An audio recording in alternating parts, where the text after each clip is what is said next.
just felt the need to do that. This was a good thing. Hello. Hello.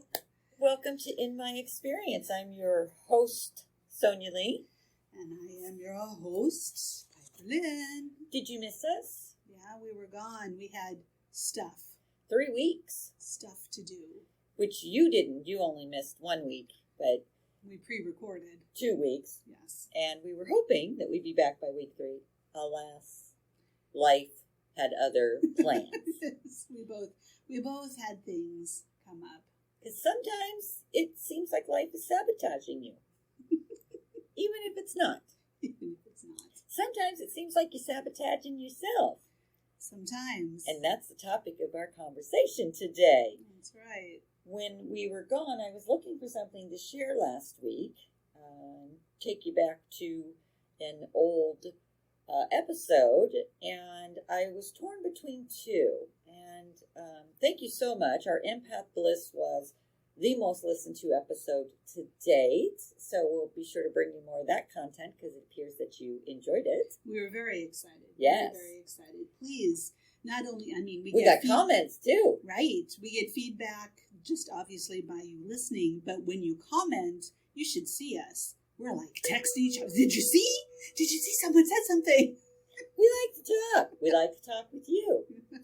The other thing, the other one that, I asked you to go back and look at was the self-care for 2021. Kind of like a 6-month check-in. Mm-hmm. How's your self-care practice been this year?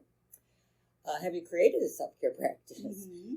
No, maybe you're sabotaging yourself. I don't know. But the second most listened to was on our Archetype series, which somehow we were going to do. We did one and we never looked back again. Right. On the prostitute archetype. So I suggested to Piperlyne, maybe this week we want to talk about one of the other 4 archetypes. Core archetypes.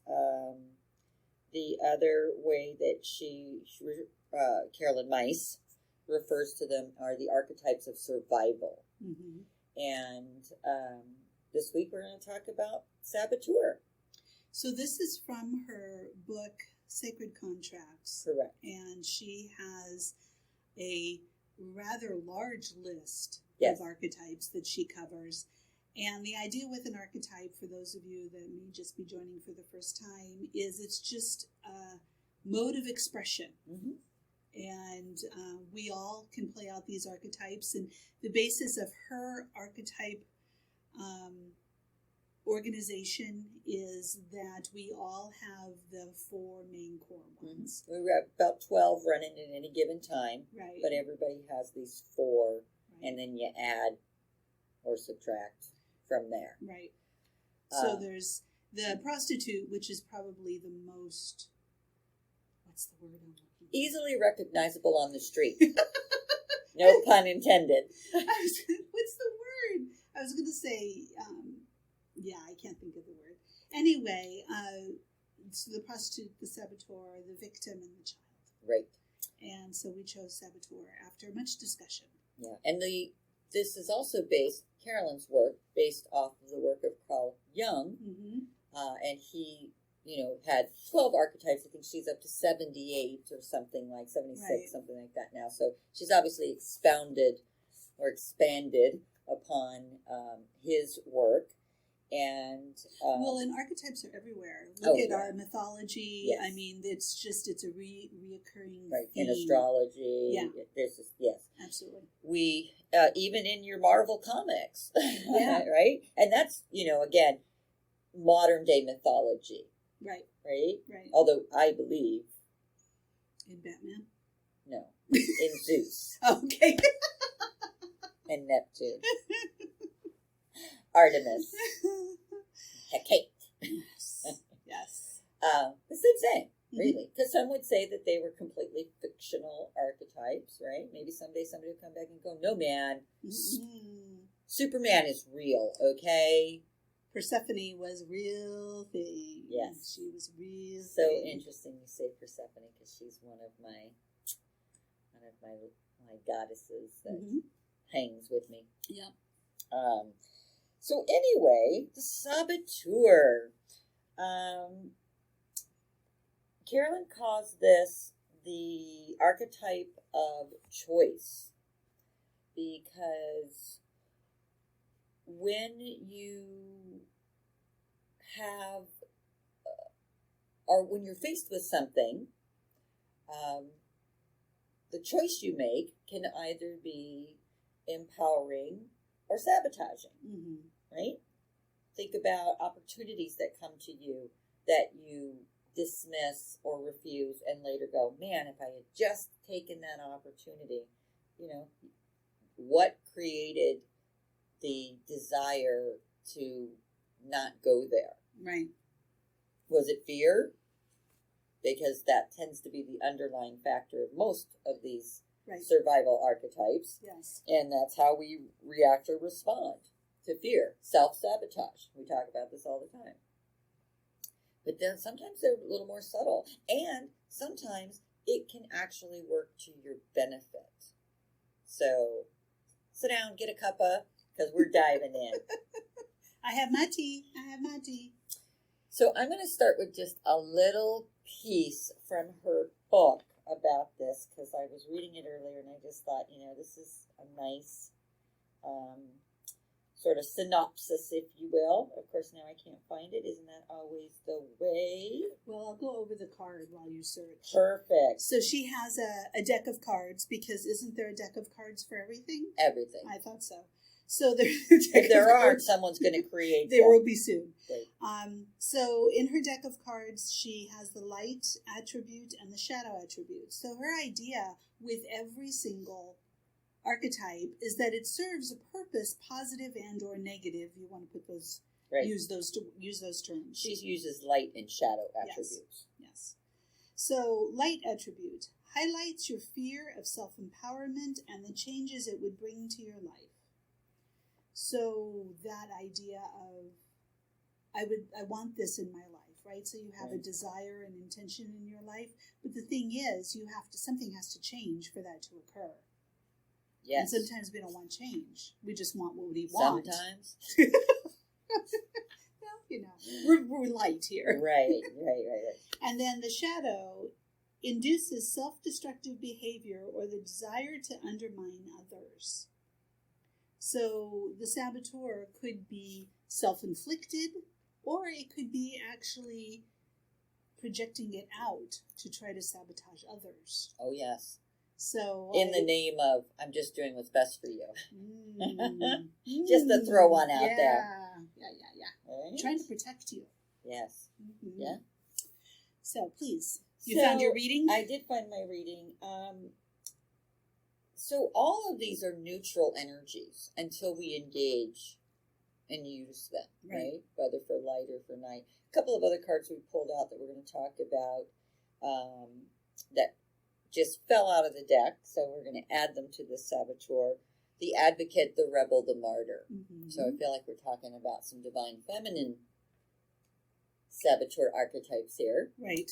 But it is essentially a neutral energy, and it makes itself known through disruption. It can sabotage your efforts to be happy and successful if you're not aware of the patterns of thought and behavior that it raises in you. It causes you to resist opportunities, and it is the mirror that reflects your fears of taking responsibility for yourself and for what you create. And that was a real key thing for me. Yeah. Because I had seen in my own life where the saboteur shows up. I have lots of great ideas. I'm a Pisces, are you kidding me? And I'm a 22 life path. So I am the master builder, the master visionary. Mm-hmm. Sometimes bringing that stuff down into the physical plane is challenging for me. Mm-hmm. Because more often than not, sabotage, mm-hmm. right? And I often said, I'm not afraid of being a failure. I've done that. Where my fear was in being successful. Mm-hmm. Because what constitutes success? Well, I am of the opinion that anything you decide constitutes success. Success for you is going to be different for me. So I don't know if that was the question, but that's my answer. Right. And then there are some people that believe that success is determined by others' acceptance of what it is that you create or put out there. Absolutely. Right? Absolutely. And then you go, well, I must not be successful because no one's listening to this podcast, so I'll stop recording it. Right. Or you could say, just keep recording it and they will come. Well, I mean, specifically regarding this, I love it too much. Right. We don't care whether you enjoy it or not. We enjoy the process thereof. I mean, we want you to love it. Right. And we really do. We want people to find us that find meaning or enjoyment in this. Absolutely. But the core reason that I do it is because I enjoy it. Yes. But absolutely, with the Saboteur, with the reading that you said, the key for me was neutral. And I use this term, and I've really been sitting with it over the weeks that we haven't recorded, morally neutral. Mm. And I cannot put into words how much I love that, how much I love the term morally neutral. Like the things that we like to be outraged about in this world, you know, someone wearing something the size of someone's body, someone saying something stupid, whatever, someone's success or not success, those things are morally neutral. Now, what they choose to do with that, but the actual existence of that is simply neutral. Like the Saboteur, it's neutral. Though many people would say, hearing that term, well, that's bad. Right? No. Right? We have a very negative attachment to the term. I would say those two things you said aren't even moral, in my opinion. Right. Right. To me, morality is right versus wrong. Right. But And by right versus wrong, I mean right behavior, right action. Right. As a Buddhist right speech, right thought, right, think about those precepts of Buddhism. Right. And or the golden rule. Yeah. Right? I don't care what you wear. If it's comfortable and you like it, I don't care what you look like. If you feel comfortable and good in your body, then whatever. You do you. You do you. Yeah. My key thing is intentional harm. Right. If someone does something for intentional, now people may do things that cause harm to others, but it may not be intentional. Right. Meaning I may speak a truth that you may not like and you may feel like you're harmed. But it wasn't intentional harm. Right. I did not say it with the intent to wound you personally. Yeah. So it's basically the same idea, just the term that I use, intentional harm. Yeah. If I'm doing something for intentional harm,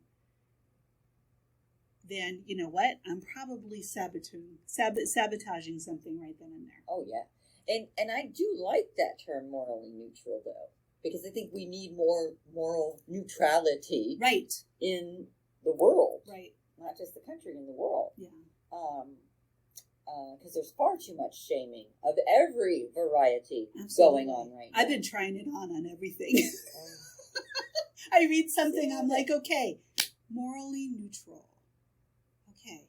Is that fit? Does that work? Is there a place or space for that? And I find more often than not, there is. And it makes me wonder, too, because, some of the things that I've looked at with my own morality, not in as mortality, but morality. It's not going to kill me to look at it from someone else's perspective. How you like that one? There you go. Is, though, things that I wouldn't do personally for myself. Right. Because I'm uncomfortable doesn't make it immoral. Correct. But I had to learn that. Correct. This through is true. My own emotional maturity in my life and recognizing that, what anyone else does doesn't have a reflection on me except for my children. Got to say that because I always told them, you're a reflection on me and my parenting skills.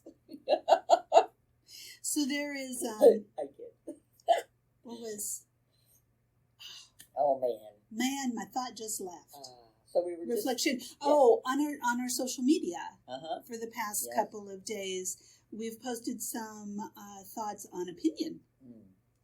on opinion. And once again, we have a tendency, just like what you said, to take our opinion and make it morally correct, right, thereby making others morally incorrect or right, wrong. Which to me is an affront to their sovereignty. Right. Again, there's a difference between causing someone intentional harm, yes, and saying, that's great that you feel that way. I disagree, and I love you anyway. So get out of my face. I mean, there's so many things that other people do that really don't have anything to do with us and doesn't harm us in any way. And there are many things that people do that do harm us. And then there are things that people do that intentionally harm us. But I think when it comes to moral neutrality and opinion and all of that, when we're not sitting in that neutral space and we're putting our opinions on others, I think that absolutely, once again, is the saboteur playing. Yeah. I run a Facebook group for parents with their children, babies in the NICU, neonatal intensive care. It's a support group because that is a very difficult time and place for parents. And so someone came on just this morning, as a matter of fact. See, I told you I'd find things. Someone came on just this morning and said that her baby, she has twins, her babies are out of the NICU now, but they have reflux and GERD and spitting up and a lot of pain after eating. And what she has found is that when she pumps and feeds them, so pumps breast milk and feeds them via bottle, that it's better controlled and it's less stressful and less pain. And then she said, but I feel guilty about that. Oh. Because there's so many, now the page that I run is absolutely fed is best, period. Is your baby fed? Then you're good. Right. That's all that matters. Then you're good. Now, can you want to breastfeed and can you want to take those steps to learn how to do it and make that happen? Absolutely. Totally support that. Do you want to formula feed for whatever reason? Absolutely. Totally support that. But this guilt that I saw, and that was other people's opinions sabotaging her ability to make the best choices for her family. Yeah. I'm like, listen, your babies are being fed. Mm-hmm.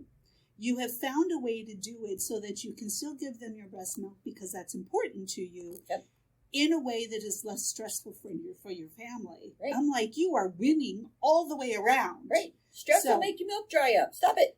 Stress is, I can speak to that. Stress does not help the breastfeeding. It does not. No. And so yeah, and that was the opinions of others, she taking them internally and sabotaging her mothering experience. Yeah, yeah. And that, it's hard enough, especially to be a new mother or to be a mother with, that has had what they call a traumatic birth. Mm-hmm. And we've both had those experiences, so we're speaking from personal experience about this.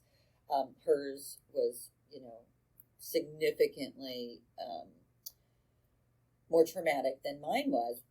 And the interesting thing that I found was that 30 years later, I had a post-traumatic stress from that trauma birth experience that I wasn't even aware of. Right. But I was playing it out in my relationship with my child, who's a grown man now, as he tells me all the time.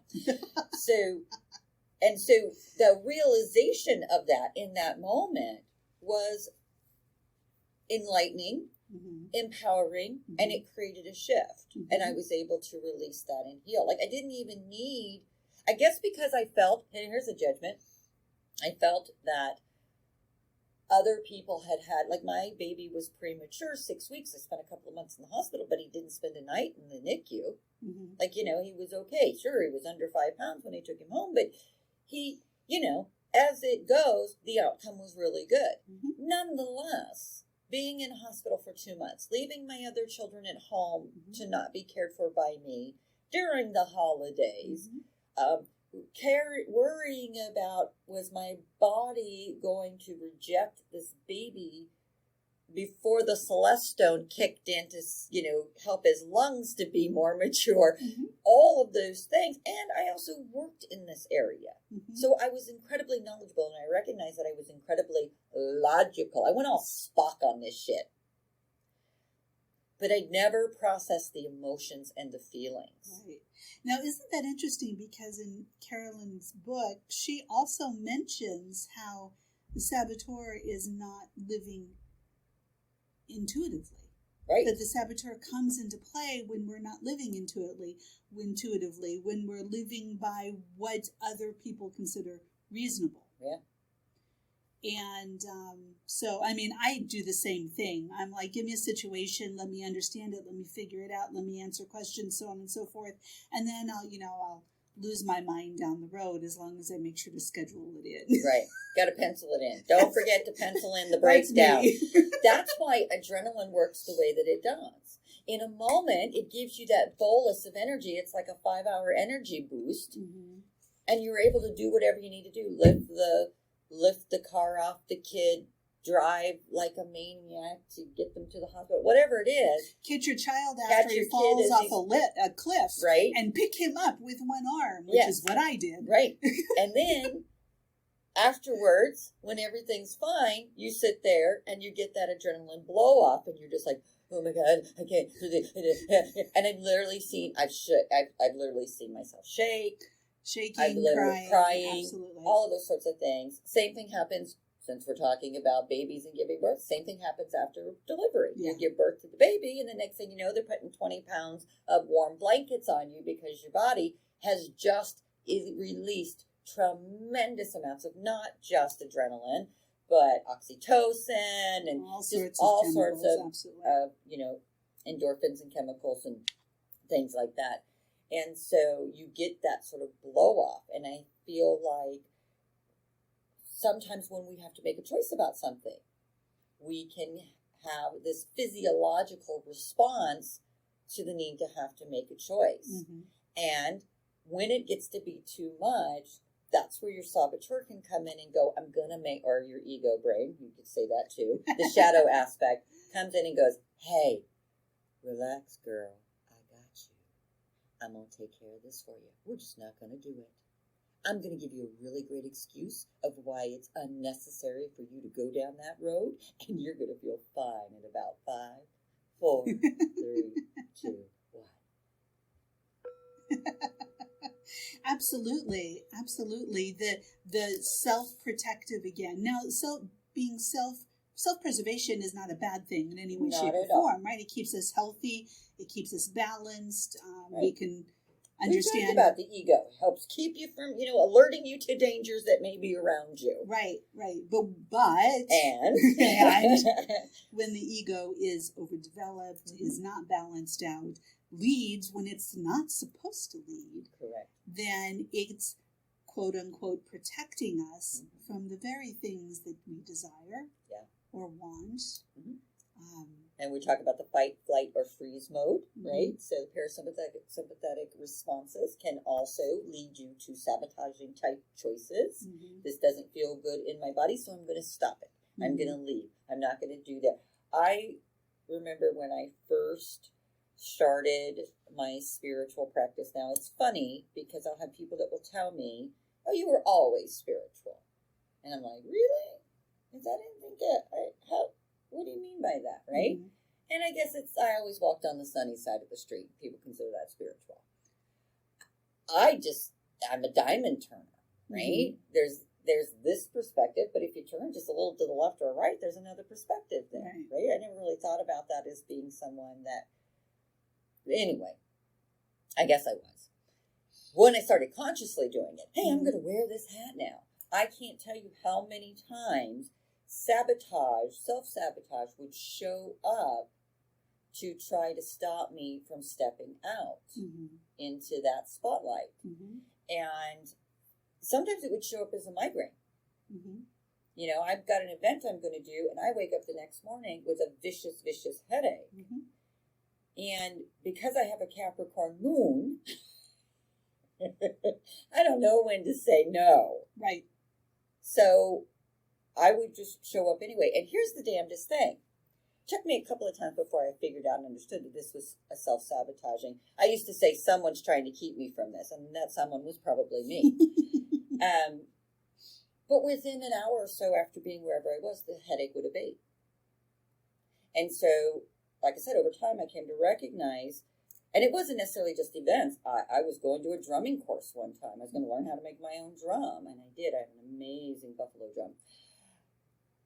And that morning I woke up and I was so sick to my stomach, literally crawled myself to the thing and then said, I'm really sorry. I know my energy's a little bad in the circle, but I woke up with this vicious headache. It made me incredibly nauseous. And I just said, I'm going to this. I don't care who's trying to stop me. And then, of course, we went out and he saged us all and cleared it just like that. But what I came to recognize was I have issues with pushing myself to the limits, and sometimes I try to sabotage myself from doing the things that I know are the things that I really want to do that are ultimately going to help my spiritual growth. Right. And so in that conflict, I had to create for myself some boundaries. And one of those boundaries was the boundary of commitment. Right? Now, if I'm actually sick and I have a fever or I'm throwing up or it's coming out of all my orifices or something like that where I might be contagious, I'm not going to show up. I'm not one of those people. Or not be able to sit and participate. Correct. Right. If it's not that, I'm going to go, and if I have to, I'll leave. Right. But I'm not showing up. Right? I have to show up. And we were talking earlier, too, about fears, right? This is the archetype of choice. If I identify, and Piperlyne's the same way, there is something that I'm afraid of outside of bungee jumping or walking on clear glass walkways over the Grand Canyon. Hundreds of feet in the air, yes. We know we got to do it. Right. If it's a fear, now I got to face it. I have no choice. Right. If it's acknowledged. Now, I will say for me that there absolutely have been times where I've had fears that I didn't understand as a fear. Right. And so then work needed to be done until I got to, that's a fear. Okay, let me now just deal with that now shit. You're right. Yes. Once it's been identified, then it's like, shit. All right, let's go ahead and do that now. And they're like, what are you doing? Well, I got to do it now. Yeah. I have a choice. I don't want to do it. That means I must do it. Right? I don't know if that resembles anybody else out there, but it resembles us. Yes. Well, and I think, and I feel like there may be some questions, because I know I've had clients that have questioned this, that are like, so how do I know if it's a fear or it's a intuitive hit that it's the wrong choice? So that's a really good question. Right? And I that's confusing for a lot of people when they're still trying to figure this through. So what is because I have, that's where my intuition comes in. Right. Right? Like understanding and identifying what is my intuition has certainly helped me. And it's, honest to God, it's my gut. My gut 100% speaks the truth if I'm willing to listen to it. Right. What about you? Mine is, it's always a fear if I'm over-emotional. Oh, good one. Yes. Right? If I'm over-emotional about it. The emotional authority from human design. Yes. So that's one. And the other one is, when I hear truth, I just know it. Okay. I can feel it in my body. You know, the goosebumps, the in my chest, the catching of my breath. That takes your breath away. Yeah. Oh, yeah, I love that. Yeah, or just the sense. I mean, sometimes when I hear truth, even when it's not sad truth or hard truth, but when I hear truth, I get tears in my eyes. Me too. And sometimes when I know something is like real and relevant, I'll actually feel it in my root chakra. Almost like it just plonks down like into the bottom of a bucket. Wow. I feel it in my ass. Yeah. So there you go, or perineum. Really, perineum. Yes. But, because I'm in touch with my chakras, right? Like I've meditated and seen them and, it's just visualization. But there are times when, I say, I felt that one in the boo-boo. That's a truth for me too, right? So I think identifying the physical cues or the feelers can help you to know the difference between a fear and an instinct. And I think that needs to be cleared. Yes. It's really an important thing that every single person needs to know within their own awareness and their experience of their life. I've shared the story before about the wooden roller coaster at Magic Mountain, right? I think you've shared it with me. I don't know if you've shared it on. I don't remember the name of it. Podcast. Colossus, maybe. Yeah. So, if you've ever been to Six Flags Magic Mountain in California, they have this wooden wooden roller coaster. Yeah. And, growing up in California, we'd go out to Magic Mountain a lot. And loved all the rides. I could never ride that wooden roller coaster. Yeah. It was just something about one termite. One termite is going to take down. And it's over, yes. Right? And there are people that know me. I have literally spent an hour in line going through the maze to get right there to the seat and been like, I'll see you guys when you get off. And have been laughed at, mocked, shamelessly. Okay? I didn't care. Right. I just, for whatever reason, and as an adult, I took my children there. Still couldn't ride the damn thing. They're laughing at me. Mom, watch us. Look for flying wood chips. You little bastards, But it just, and I know that it's irrational, but it doesn't matter. Right. So I mention that because of what you just said. Let's say that it's a fear and it's irrational and it's sabotaging. But to have gone on that ride would have created such discomfort emotionally. It might have traumatized me. Right.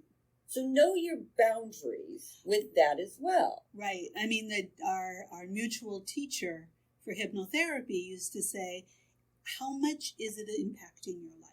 Yeah. And is it really like this fear of the roller coaster, other than when you go there, stand in line for an hour and choose not to get on it, it doesn't impact your life. No. So is it really something you need to deal with? Right. Is it, versus growing up in an abusive or dysfunctional childhood and then finally finding freedom as an adult and then not subjecting yourself to that abuse as an adult. Like, you fucking survived your childhood to become a grown-up so that you could have a voice to say, fuck you, I'm not coming to your house anymore because you're a mean old bastard. Right?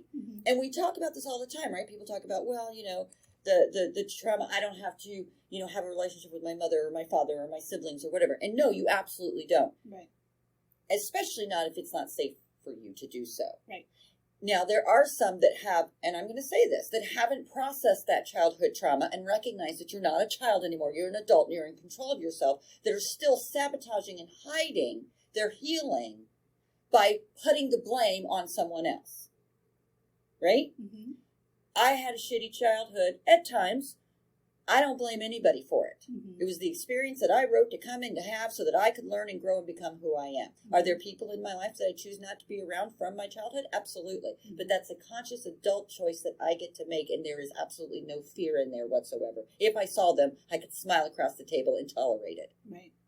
Because they no longer have an impact on me. Now, that didn't come easily. There were a lot of years where every time I saw my father, I called him a piece of shit. I don't have to do that anymore. Right. And I actually have asked for his forgiveness in that. Because it's not nice to call you down a piece of shit, even if he is one. That's just my moral compass. Right. That's just your way of addressing it. But getting down past that slur, what was really there that was unhealed within me? Right. Right? And how was I sabotaging my relationship with other men, with my sons, with everyone, based upon this bias that I had of a single man in my life. Right. Right? So it'd be lovely if it'd be just like, it's an on or an off switch. It's not. Yeah. It's a dimmer. And once again, there can be self-sabotaging behaviors and sabotaging of others' behaviors that are completely unconscious or subconsciously based that you need to do the work. Mm-hmm. We need to do the work to get to the point of being aware of. Yeah. My brothers would still seek him out and his counsel. Mm-hmm. And then when he was a jerk to them, and then they'd be all upset, well, Dad said this, and then I'd want to go kill him. Mm-hmm. So I call him a piece of shit, because it's like, you're mean to my brothers whom I love, so I don't like you. Mm-hmm. But that's not mine to do. That's theirs. Right. Right? That and I is can't theirs. judge them. I can't say to them, well, you're the dumbass that keeps calling him. And I've said that.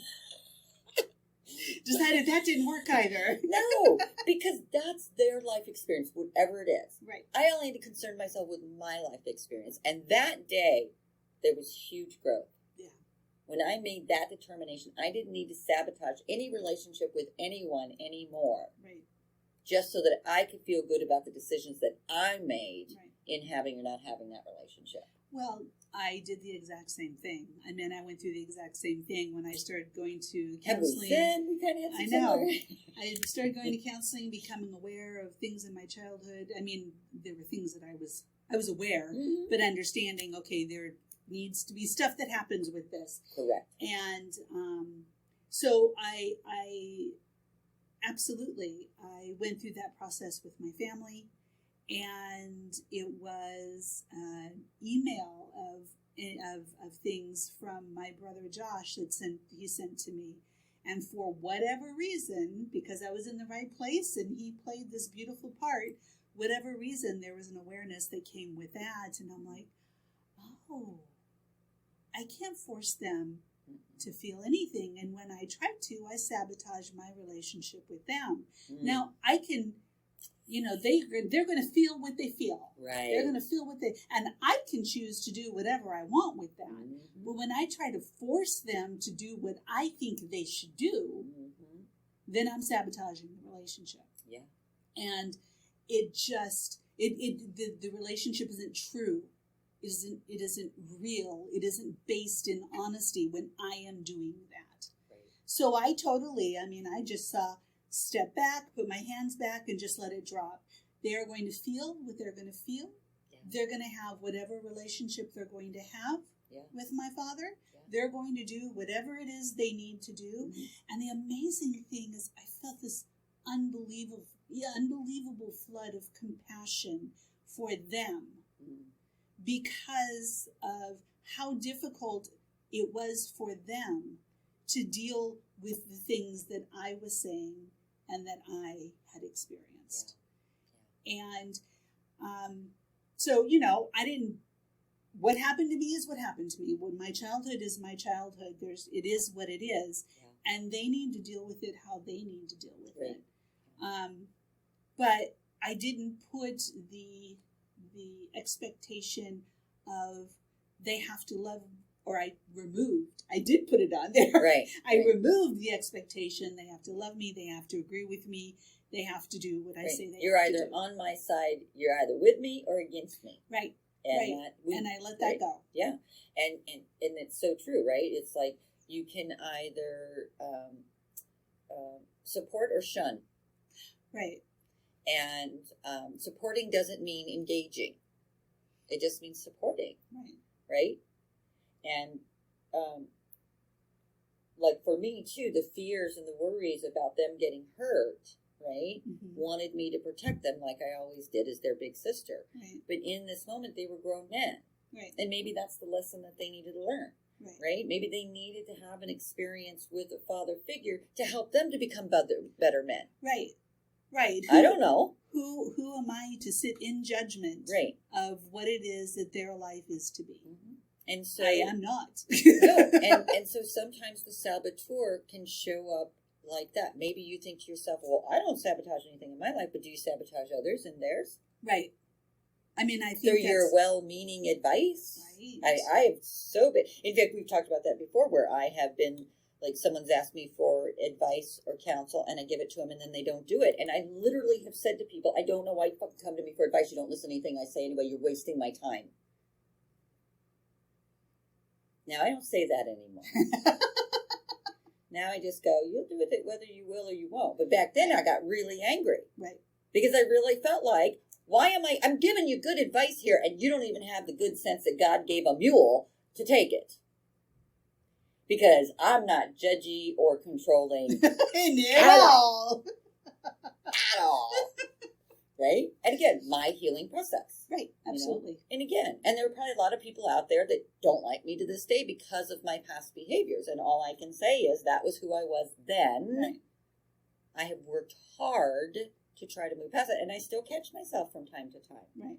Especially with those that I'm closest to. Yeah. The older relationships are always the harder ones to shift. The newer ones, we're meeting in the here and now. Right? There's no baggage with us. Right. And the same can be true with your own self-sabotage. If you've been carrying, this is where we'll talk more when we get to the victim archetype. Right. Right? Mm-hmm. Which I'm kind of excited about, but I didn't want to talk about it this week. Because you do things, or you believe things, or you assert things from a victim standpoint because of a past event. Right. Or a future fear. Right? And so you're not living in the present now. Again, remember, these are neutral states of being until we start, singing and swaying. Right. And then we can make whatever kind of song and dance up that we want. Right. Yeah, I mean, that's another one. Experiencing being a victim is morally neutral. Oh. Well, Once again. Yeah. Doesn't mean you're a good person, doesn't mean you're a bad person, but I tell you what, in this country, we like to talk all about that. Yeah, we do. So it just is a thing. Yeah. And what you choose, going through a very difficult situation can cause you to become extremely empowered and do amazing things in your life. It can cause you to change your life to make yourself healthier or safer or to bring yourself to a better place. Or it can cause you to do great harm to yourself or others. Oh, yeah. Right? So but in and of itself, as a judgment of someone, is a wrong place. And I'll say it straight out. I rarely ever say You're wrong. Yes. I was going to call it. It's a wrong thing. Right. It's a wrong thought. Being a victim, being a saboteur. It's an incorrect action. Okay, fine. How about that? I'm going with wrong. No, you're going with wrong. But I was just trying to, let's massage that word a little bit. Right. Incorrect. You're right. Action, response, what have you, right? Because, and by incorrect, I don't necessarily mean wrong. Mm-hmm. I just mean, is it correct for you to say that, act that way? Mm-hmm. There you go. Right? Wrong. So, before we wrap up, there's a couple of things that it's a couple of questions that she has to ask yourself with regard to the saboteur within. So one question is, what fears have the most authority over me? What happens when a fear overtakes me? Do I allow people to speak for me? How conscious am I in the moment that I'm sabotaging myself? Oh, that's a good one. Am I able to recognize the saboteur in others? Would I be able to offer others advice about how to challenge one's saboteur? If so, what would it be? Oh, that's a good one, too. What would yours be as in the work that you do? What would be your piece of advice? It would just be to look at the motivation behind the things that you do or don't do. Mm-hmm. What's the motivating feeling there, right? Because if we can react or respond. It all depends on where we're at when that information or that situation comes to us. And so with the saboteur, like we said, we're either looking to, cause an effect on someone else's life or inhibit the cause of effect in our own. Mm-hmm. So, excellent. How about you? Mine would go to what is the ultimate goal? What is the ultimate goal in this? If you're going to take this action, what is it that you're hoping to achieve? Nice. What is it? And if there is an ultimate goal of growth or satisfaction or happiness or healing within you or others, then it's probably not the saboteur. Right. If it might be the victim. If it's for something that you're doing to cause harm. Yeah.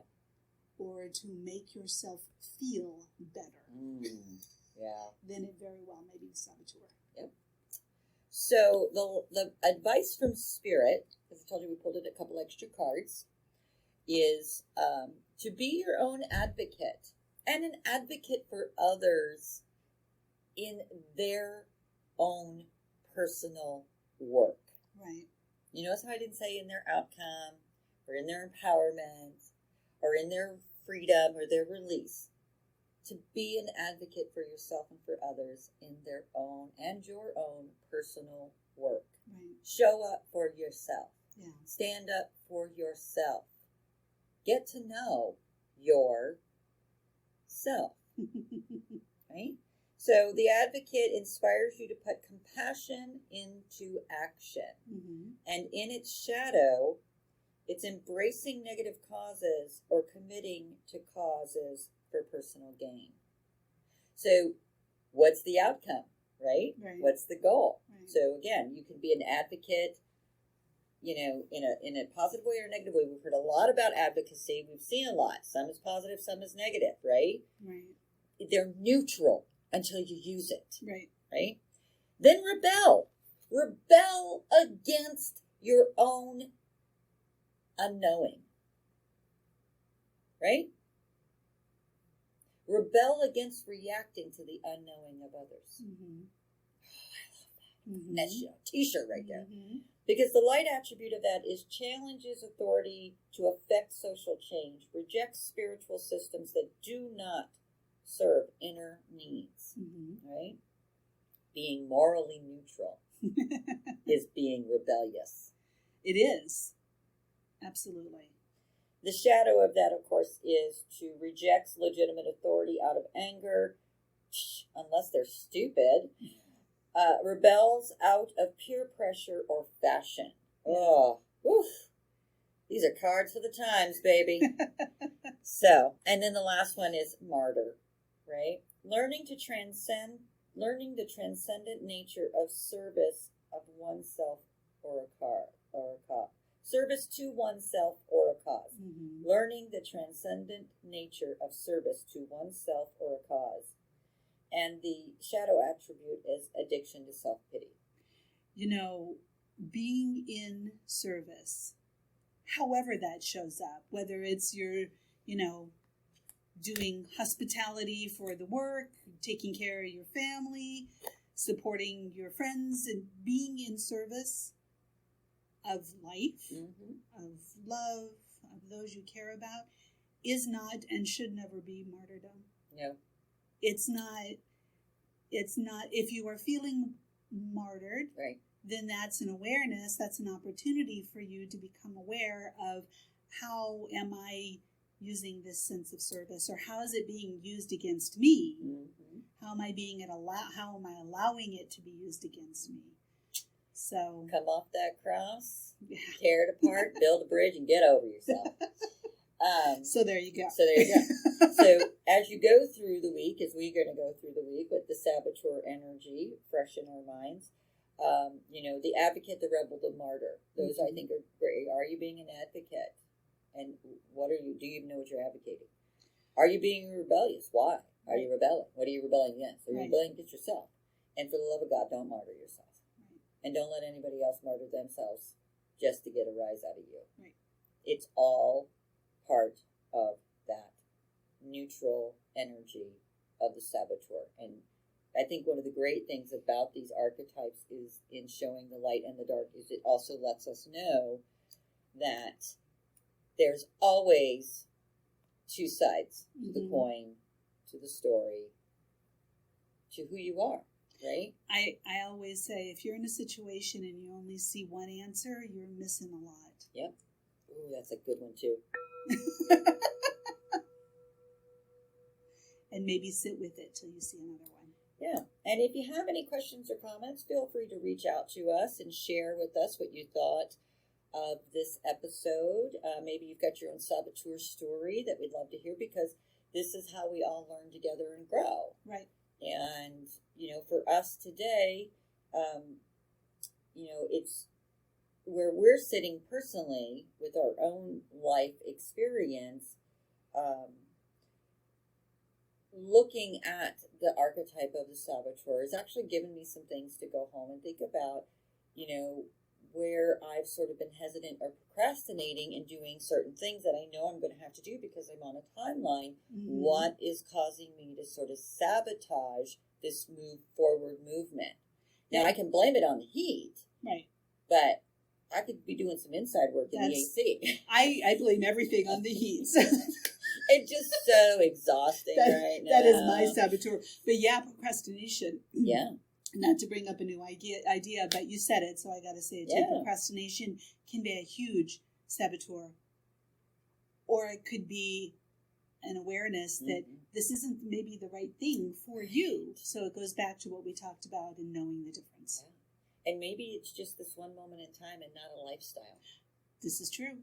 So, stop judging, stop sabotaging, start seeing who you really are. And that's one of the great things is the saboteur mirrors that for us. Right. It mirrors those fears, it mirrors those insecurities, it mirrors those doubts that are the blocks to us becoming the fully fleshed spiritual being having the human experience that we are here, that we all agreed to come here to have together.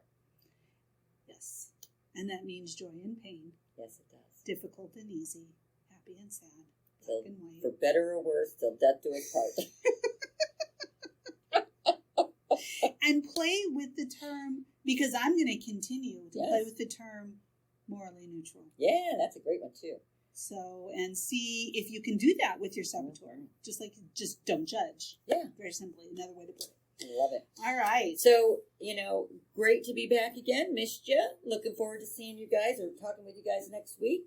And until then, I'm Sonya Lee. And I'm Piperlyne. Thank you for joining us. And check out our newest, we changed our website address. So URL, it's inmyexperiencepodcast.com. How easy can that be? So easy. Take care of you. Yes, take care.